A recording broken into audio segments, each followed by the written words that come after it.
Est-ce que vous connaissez la fable du loup et du chien?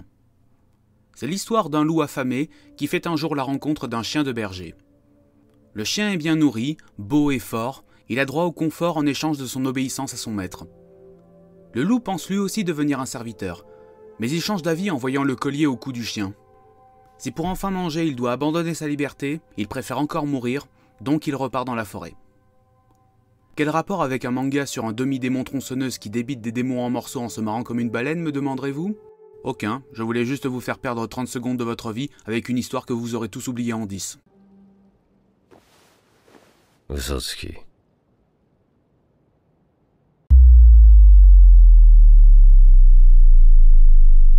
Le Weekly Shonen Jump.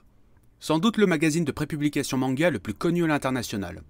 Son premier numéro est paru le 11 juillet 1968, et son importance dans l'histoire de la culture manga, et plus généralement la culture otaku, n'a cessé de croître au fil des décennies, au point d'en faire une référence absolue, voire un label de qualité.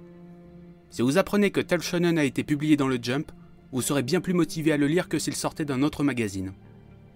Comment a-t-il atteint un tel sommet, me demanderez-vous? Grâce à une mécanique parfaitement huilée, une formule qui depuis presque 60 ans assure les succès: amitié, effort, victoire. Les 3 lois de la robotique du Jump. Vous connaissez tous le principe.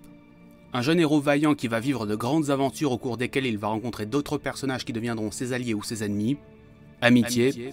Face à ces derniers, il devra se dépasser, devenir plus fort, plus vaillant encore, afin que l'adversité ne soit plus qu'un lointain souvenir. Effort. Et finalement, sa volonté de ne jamais abandonner et sa loyauté sans faille le mèneront à la victoire. Même si vous ne connaissez pas beaucoup l'univers du manga, vous aurez forcément en tête un exemple de cette formule, déclinable autant dans des univers fantastiques remplis d'aventures que dans des milieux sportifs lycéens, à laquelle il faudra bien évidemment ajouter un dessin dynamique de grande qualité, afin d'assurer un succès commercial immédiat. Amitié, effort, victoire, ou AEV, est le pilier du Jump, et bien qu'il ait offert à l'industrie de la bande dessinée japonaise une part non négligeable de chefs-d'œuvre, il paraît aujourd'hui fatigué, trop vieux pour ses conneries.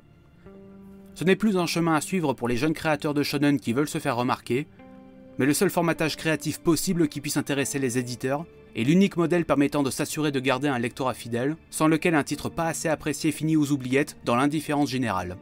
Vous avez dit marche ou crève? Un rare phénomène de darwinisme littéraire qui s'est accentué au cours des années 90, avec ce qui est considéré comme l'âge d'or du Jump, l'époque où le magazine a connu ses plus gros chiffres de vente, notamment grâce à de gigantesques phénomènes populaires qui ont indiqué la marche à suivre à des dizaines de jeunes créateurs et cristallisé la formule AEV telle qu'on l'a retrouvée déclinée sous des milliers de formes depuis. Tatsuki Fujimoto est un enfant des années 90. Ses codes, il les a connus toute sa vie. Et sans doute est-il ressorti amer de cette super-industrialisation de la bande dessinée japonaise. En tout cas, c'est ce que Chainsaw Man peut nous laisser deviner. Le manga a effectivement démarré sa publication en décembre 2018, soit l'année du cinquantenaire du Jump. Quel meilleur cadeau pouvait être fait à cette revue à part un cercueil? À l'instar d'œuvres comme Devilman ou Evangelion en leur temps, le manga de Fujimoto se pense en effet comme l'éloge funèbre de tout un pan de la culture japonaise. Il nous raconte l'histoire de Denji, un jeune homme sans ambition, condamné à travailler pour des yakuza pour rembourser les dettes de son père mort, et ce, pour le restant de ses jours. Accompagné de son petit chien démon tronçonneuse Pochita, il remplit la fonction de Devil Hunter, c'est-à-dire un chasseur de démons, pour rembourser sa dette et assurer tant bien que mal sa subsistance. Trahis par leurs employeurs, Pochita et Denji sont aux portes de la mort jusqu'au moment où le petit démon décide de fusionner avec son ami pour le sauver. Denji devient alors un hybride humain-démon surpuissant, Chainsaw Man. Recueilli par l'organisation des Devil Hunters, notre héros va faire une série de rencontres inattendues et hautes en couleurs, devra se dépasser pour vaincre des ennemis redoutables pour finalement faire triompher le bien et la justice. LOL. Nous sommes ici dans un schéma classique pour une série du Jump. Chainsaw Man s'inscrit en effet dans la lignée des shonen de chasseurs de démons, très populaires ces dernières années. Il raconte la lutte d'une faction de chasseurs surhumains contre des créatures maléfiques, dont le nom varie parfois d'une œuvre à une autre, mais que généralement on va appeler démons. Un type de récit dont on trouve les premières manifestations en manga avec le Dororo d'Osamu Tezuka, et qui a connu son essor avec le monstrueux succès de Bleach au cours des années 2000, puis une forme de renouveau avec le Demon Slayer de Koyoharu Gotoge, qui applique amitié, effort, victoire à la lettre, tout en y adjoignant une maturité bienvenue. Ah oui, il y a l'autre là. Chainsaw Man, s'il est indéniablement un manga mature, n'a pas la prétention d'être un élève bien sage. Je dirais plutôt qu'il s'agit d'un charcutage à la tronçonneuse des codes du shonen manga qu'il prétend appliquer, jusqu'au point de totalement remettre en question les fondements du magazine roi. Tout un programme bien ambitieux pour ce qui est un véritable intrus, un chien parmi les loups.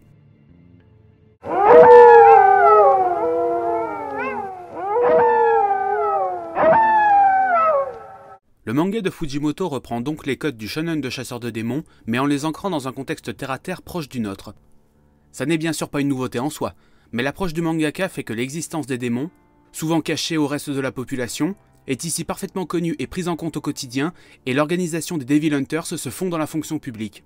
Ses membres sont des agents gouvernementaux et suivent les ordres d'une bureaucratie, elle-même sous les ordres de l'État. Les Devil Hunters sont à ce titre des fonctionnaires, pour la plupart plus motivés par leur bulletin de salaire que par un sens aigu du devoir. Les vétérans sont fatigués, ils deviennent de véritables cercueils vivants qui se réfugient dans l'apathie pour supporter le traumatisme des horreurs qu'ils affrontent au quotidien. On trouve tout de même quelques rares et faibles qui s'engagent par pure conviction, mais ils sont condamnés à ne jamais obtenir ce qu'ils souhaitent, puisque dans ce monde, la victoire du bien sur le mal n'a rien d'une évidence. Les affrontements auxquels ils prennent part cachent en sous-sol de terribles manœuvres politiques, des affrontements à échelle réduite entre nations rivales qui dépassent totalement nos protagonistes. On ne sera donc pas surpris de voir des compromis apparaître, et que les démons capturés par l'organisation deviennent des collaborateurs, des sortes de Hannibal Lecter ou de Ted Bundy qui vont offrir leurs services aux chasseurs. Ceux-ci ne sont donc pas des combattants à la personnalité haute en couleur portant d'extravagantes tenues et maniant des pouvoirs merveilleux, mais de simples employés utilisant les outils accordés par l'entreprise. Costard-cravate, pistolet et surtout absence de scrupules. Même l'archétype du mentor est ici un sociopathe ultra-violent qui, s'il n'était pas engagé par une organisation gouvernementale, serait clairement un danger public. Preuve que toute forme d'éthique a abandonné depuis longtemps cette organisation, prête à engager n'importe qui du moment que le boulot est fait. En réponse à cette institution moribonde, Fujimoto fait de ces personnages demi-démons les vrais cœurs émotionnels du manga. Des personnages qui, par leur bizarrerie physique ou leur personnalité antisociale, attirent immédiatement notre sympathie. De grands enfants incapables de devenir adultes face à des adultes qui ont oublié avoir été des enfants. C'est de la confrontation entre ces deux mondes que naît le comique du manga, de ce décalage entre les personnalités bien étranges des personnages et nos attentes de lecteurs de shonen. Le début du manga nous vend un univers sombre, où l'individu est broyé et exploité par le système en place pour servir des intérêts politiques qui le dépassent. La suite nous offre un dessin animé du samedi matin, avec Bob et Patrick qui agace Carlo à trop faire les idiots. Pourquoi pas. Si vous avez lu Fire Punch et surtout vu ma vidéo qui lui est consacrée, vous aurez compris que Fujimoto a une certaine fascination pour le chaos qui surgit au sein d'un monde normé et ordonné. Son œuvre tout entière est mue par une pulsion de mort, de destruction et d'extravagance qui non seulement bouscule l'ordre établi, mais crée carrément une forme de décrochage avec le réel. Nous en reparlerons peut-être un jour, mais Fujimoto déteste la réalité. Alors en bon créateur, il l'éparpille façon puzzle. D'ailleurs, transition toute trouvée pour un sujet bien joyeux, la violence. Vous voulez de la tripaille? Vous l'avez. Dès le premier chapitre, Fujimoto nous donne sa note d'intention dans le gore grand guignolesque.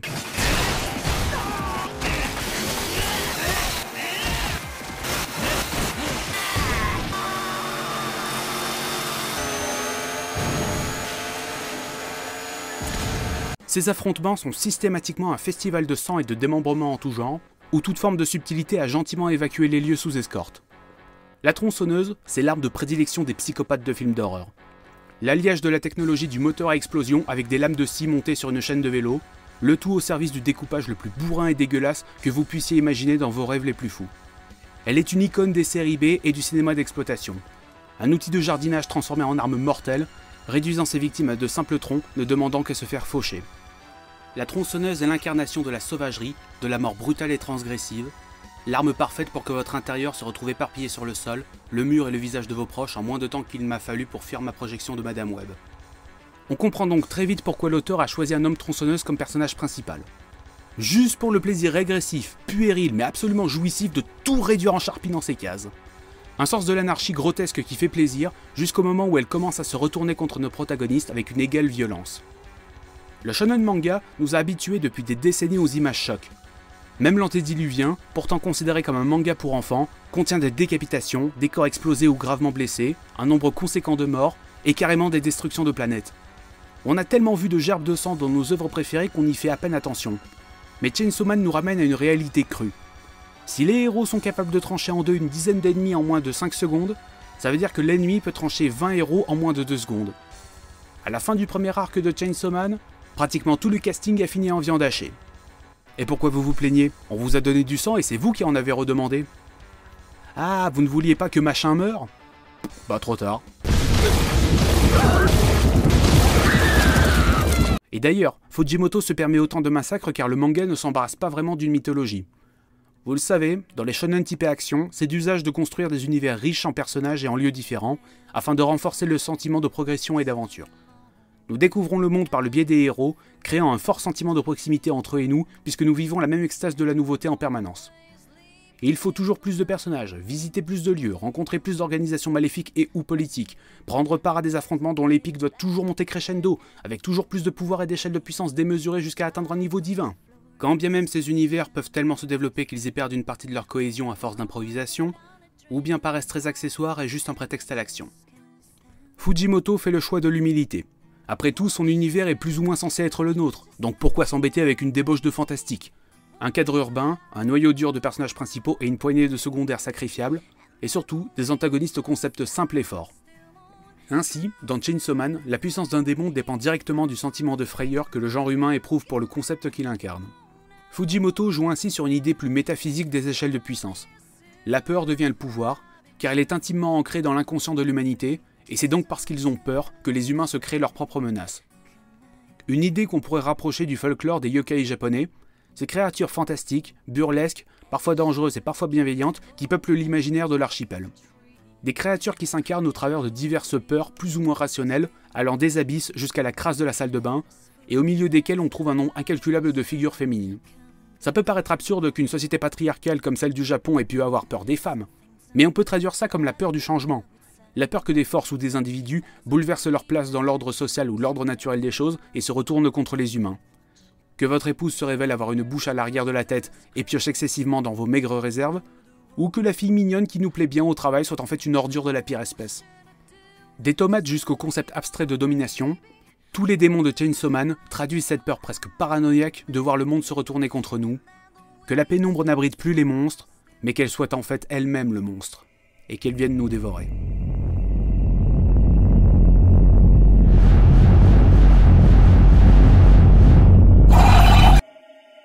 Mais le changement n'est pas qu'une source d'horreur, car il crée des individus chaotiques qui ne rentrent dans aucune case, mais qui à la fin seront les héros capables de faire triompher le bien. Est-ce pour ça que les Devil Hunters se traitent Denji et Power comme des chiens?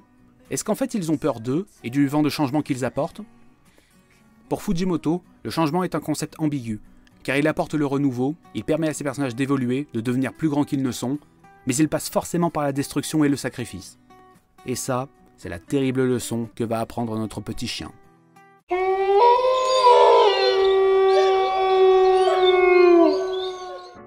Qu'attendez-vous d'un héros de shonen?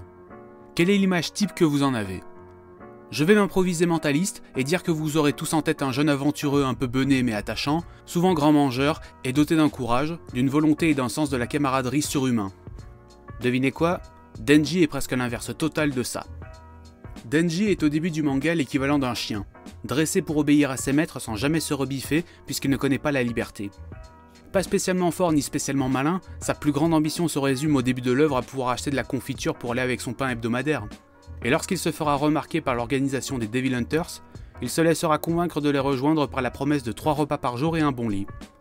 La simple idée d'obtenir le minimum de confort qu'un humain peut espérer avoir dans un pays développé suffit à le combler. Bien loin des aspirations démesurées de ses confrères du Jump, Denji va enchaîner les buts à atteindre, tous plus dérisoires les uns que les autres à nos yeux, mais qui représentent à ceux de cet enfant esclave le summum de l'ambition humaine puisqu'il n'arrive jamais à se projeter dans l'avenir et à considérer le monde qui l'entoure autrement qu'au travers de ses propres désirs. D'ailleurs c'est quoi son objectif ultime? Ne pas mourir puceau. Ah c'est sûr que là il y a moins de Seigneur des Ténèbres à défoncer.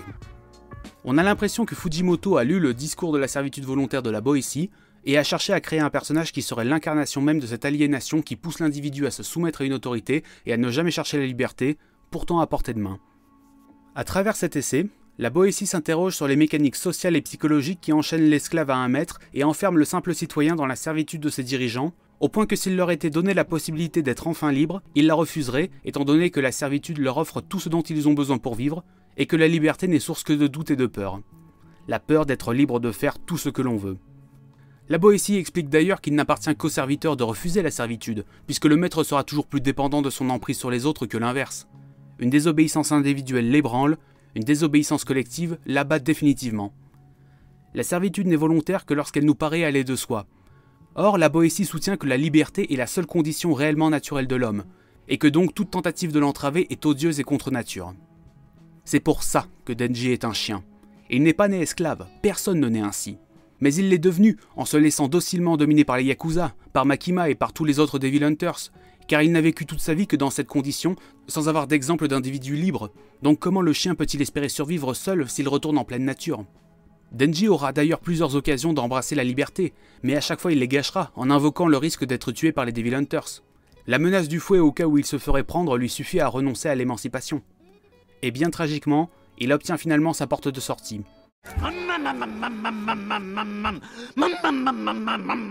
Par un tribut de sang. Voilà le prix à payer. Pourtant, cette condition nouvelle lui fera peur. Car tout à coup, le voilà capable de penser par lui-même, de prendre ses propres décisions sans qu'on ne puisse le blâmer d'avoir des désirs. L'accepte-t-il? Non.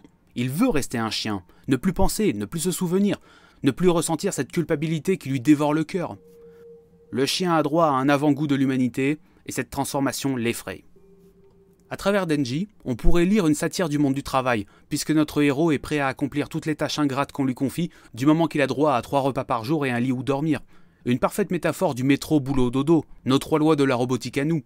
De même, Denji pourrait incarner à sa façon la jeune génération, incapable de saisir son plein potentiel, de se trouver un but à atteindre et donc amené à se laisser porter par les événements et les autres, sans jamais oser quoi que ce soit dans un monde saturé d'informations et de faux semblants, devenu bien trop vaste et incertain. Pour autant, Fujimoto arrive à rendre Denji attachant, car il le montre avant tout comme une victime de la société. Victime de son père qui a disparu en lui laissant une énorme dette sur les bras, victime des Yakuza qui l'ont formaté dès son plus jeune âge à obéir, victime des Devil Hunters qui voient en lui un outil plus qu'un être humain. Déshumanisé, il alimente presque malgré lui sa propre aliénation, et parce qu'il est aliéné, on profite de lui, et ainsi de suite. La boucle sans fin de l'esclavage. Denji est touchant par sa simplicité et sa bêtise, lui qui ne part à la chasse aux démons qu'à cause d'un amour superficiel et ne parvient jamais à se sentir concerné par le sort de ses semblables. Non pas par froideur, mais par formatage. Et certains personnages souligneront à quel point son quotidien est anormal pour un adolescent de 16 ans. C'est la base de beaucoup de shonen. Les personnages principaux sont des adolescents, de jeunes hommes et femmes risquant quotidiennement leur vie pour des objectifs qui dépassent le commun des mortels. Et c'est quelque chose que nous acceptons, car ces récits prennent place dans des univers irréels, où il nous est possible de croire que tout est possible. Mais dans un contexte plus proche du réel. Pourquoi laisserait-on de jeunes gens même pas majeurs risquer leur vie quotidiennement? Ne serait-il pas mieux à l'école? Fujimoto montre les conséquences d'un mode de vie aventureux et hors des cadres de la société chez de jeunes protagonistes. Denji est pratiquement analphabète, il n'a aucune notion de savoir-vivre et sa façon de penser est simpliste, proche d'un enfant de 6 ans. C'est un marginal qui, par son mode de vie, pourrait n'avoir aucun moyen d'insertion dans la société. Vous imaginez Sangoku ou Natsu vivre comme des gens normaux, vous? Bien sûr que non, leur vie n'est que combat et aventure. Denji en revanche aspire à devenir un garçon normal à la vie bien rangée. Pourtant, son expérience de vie en a fait un inadapté qui ne peut trouver sa place qu'hors des cadres. Éternel paradoxe du personnage fujimotien, piégé entre ses désirs et la réalité du monde, voire la réalité de sa propre nature.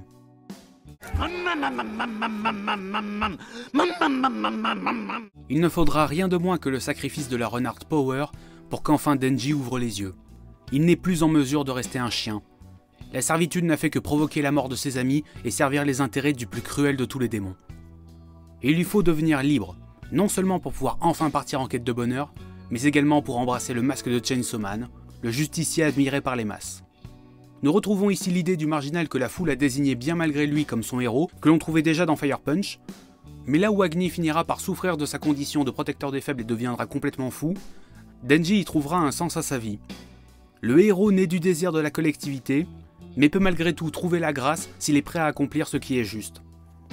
En signe de renouveau, Denji le chien devenu un homme devenu un héros va pour la première fois arrêter de foncer dans le tas comme un idiot et va commencer à élaborer un plan, prendre par surprise un ennemi qui le sous-estime et finalement le vaincre parce qu'il a été plus malin que lui. En vainquant Makima l'alpha absolu, Denji est enfin entièrement libre de toute entrave.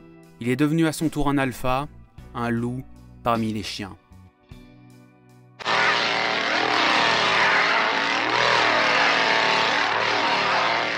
Chainsaw Man est une véritable bouffée d'air frais. Un manga qui connaît son genre, qui connaît son public, et qui choisit de leur faire la nique. De charcuter les codes du shonen de chasseur de démons à la Jump à la tronçonneuse, avant de nous jeter les morceaux au visage comme un bon gros punk. Après tout, est-ce qu'on mérite mieux? Nous avons rendu ces séries omniprésentes dans nos lectures. nous avons sciemment fermé les écoutilles de notre curiosité et tourné le dos à l'horizon des possibles. Nous préférons la répétition d'un même cycle d'amitié et fort-victoire que des décennies de surexploitation auront complètement vidé de sa substance et que les auteurs ne font que bousculer mollement avec plus de sang et plus de drama, sans arriver à comprendre que ce n'est pas la qualité des séries produites le problème. Ce sont leurs bases. Après, c'est facile de râler et de traiter les éditeurs de rapia et les consommateurs de moutons. Mais y a-t-il vraiment un fautif? Les auteurs proposent des histoires suivant la formule AEV à la lettre, les lecteurs apprécient ces histoires parfois même sans se rendre compte qu'elles suivent un schéma préconstruit, et les éditeurs, voyant que des séries de ce genre fonctionnent, continuent d'en publier, confortant les auteurs et les lecteurs dans l'idée que tout va bien dans le meilleur des mondes. C'est le cycle AEV qui s'auto-alimente depuis maintenant 50 ans. On s'est longtemps posé la question, et c'est le Shonen Jump qui a apporté la preuve que le mouvement perpétuel était possible.